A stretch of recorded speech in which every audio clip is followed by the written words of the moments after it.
نماز کے مکروہات میں سے ایک مکروہ یہ بھی ہے کہ سدل ثوب کرنا یعنی کپڑوں کا لٹکانا نماز کے اندر یہ مکروہ تحریمی ہے۔ سدل ثوب کے الفاظ فقہ کی کتابوں میں استعمال ہوئے کپڑا لٹکانے سے تعبیر کیے گئے، تو اس کی صورت یہ ہے کہ کوئی بھی رومال، مفرل یا پرنا وغیرہ یا کوئی بھی چادر وغیرہ ایسے انداز میں اپنے جسم پر ڈالنا، چہرے پر ڈالنا کہ اس کے دونوں کنارے لٹکے ہوں، دونوں کنارے سامنے کی طرف لٹکے ہوں اور یا پیچھے کی طرف لٹکے ہوں اور درمیان میں کوئی بل نہ ہو گردن کی طرف یا اس طرح، تو پھر مکروہ ہے۔ اگر اس کے اندر بل دے کر کہ جیسا کہ گردن میں پڑا ہوتا ہے لیکن گردن میں بل دیتے ہیں اور ایک کنارہ پیچھے چلا جاتا ہے ایک آگے آتا ہے، تو اس طرح مکروہ نہیں ہے۔ ویسے ہی یعنی اس طریقے سے ڈال لینا کہ دونوں کنارے آگے آگے، یہ بھی مکروہ ہے، یا دونوں کنارے پیچھے چلے گئے تو اس طرح بھی مکروہ ہے۔ کوئی چادر ہے یا کوئی بھی پرنا ہے، رومال ہے، کوئی بھی چیز ہے اس طرح کی، کوئی کپڑا ہے، یا جیسا کہ عام طور پر مونڈھے پر ڈال لیتے ہیں اور ایک کنارہ پچھلی جانب ایک کنارہ اگلی جانب ہوتا ہے، تو ایسی صورت حال میں بھی نماز مکروہ ہے۔ یعنی کندھے پر رومال رکھ لینا یا کوئی چادر یا کپڑا کہ جس کے دونوں کنارے لٹک رہے ہوں، تو اس طرح نماز کے اندر کرنا یہ مکروہ ہے، نماز اس سے مکروہ ہو جاتی ہے، اور یہ مکروہ تنزیہ بھی نہیں بلکہ مکروہ تحریمی ہے۔ کپڑوں کا لٹکانا مکروہ تحریمی فقہاء کرام نے شمار کیا ہے۔ اور اس کے علاوہ دونوں آستینوں کا یا ایک آستین کا نصف کلائی سے اوپر ہونا، جیسا کہ وضو کیا ہے، وضو کرنے کے بعد جلدی میں نماز میں شامل ہونے کے لیے ہم اپنی آستینیں جو ہیں وہ کھول کر بند نہیں کرتے، تو ایسی حالت میں بھی نماز پڑھنا مکروہ تحریمی فقہاء نے شمار کیا ہے۔ اگر نصف کلائی سے کم ہے تو مکروہ تنزیہ ہے، اور نصف کلائی سے اوپر اگر آستینیں چڑھی ہوئی ہیں وضو کرنے کے بعد اگر آستینیں نہیں کھولی تو نماز اس سے مکروہ تحریمی حرام کے نزدیک ہے۔ یعنی اس کا دوبارہ پڑھنا واجب الاعادہ ہے۔ مکروہ تحریمی وہ نماز ہے کہ فقہاء کرام نے فرمایا کہ دوبارہ اس کا پڑھنا واجب ہے، فرض تو نہیں ہے لیکن واجب ہے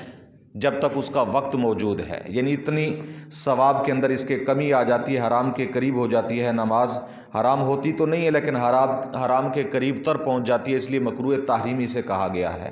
تو اس چیزوں کا بھی خاص خیال رکھنا ہے، خصوصاً گرمیوں کے اندر ہمارے اکثر نوجوان حضرات بھی یا بزرگ حضرات بھی بعض اوقات دیکھا جاتا ہے کہ جلدی سے کہ جی جماعت کھڑی ہے تو جلدی سے وضو کر کے آئے اور رکعت نہ نکل جائے تو جلدی سے آستینیں جہاں ہیں وہیں پر ہوتی ہیں نماز شروع کر دیتے ہیں،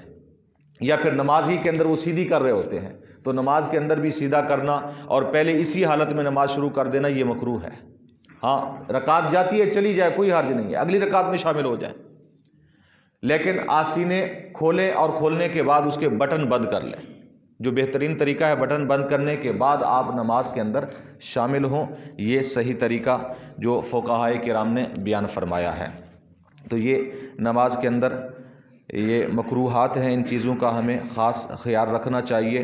اور نماز کے اندر ایک اور مکروہ تحریمی کام ہے کہ پیشاب پاخانے کی شدید حاجت ہونا یا ریح کی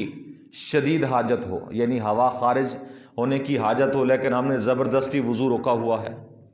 کہ جی نماز پڑھ کے، جیسا کہ سردیوں کے اندر اکثر ہوتا ہے کہ ایک نماز پڑھی تو دوسری نماز کے لیے زبردستی وضو روک کے رکھتے ہیں،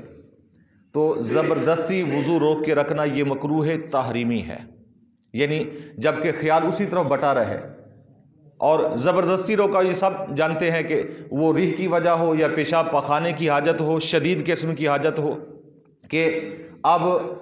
جیسے کہ نماز پڑھنے کے بعد فوراً بندہ جائے واش روم بھاگ کے جائے دوڑ کے جائے، تو ایسی حالت میں نماز پڑھنا مکروہ تحریمی ہے۔ تو ان چیزوں کا بھی خاص خیال رکھنا ہے کہ یہاں تک حکم ہے جماعت بھی اگر چلی جائے نا، جماعت جاتی ہے چلی جائے، لیکن اگر قضاء حاجت کی ضرورت ہے تو پہلے قضاء حاجت کے لیے جائیں، پہلے واش روم جائیں، آپ ہلکے ہو جائیں اور بالکل اطمینان کے ساتھ اللہ کی بارگاہ میں کھڑے ہوں۔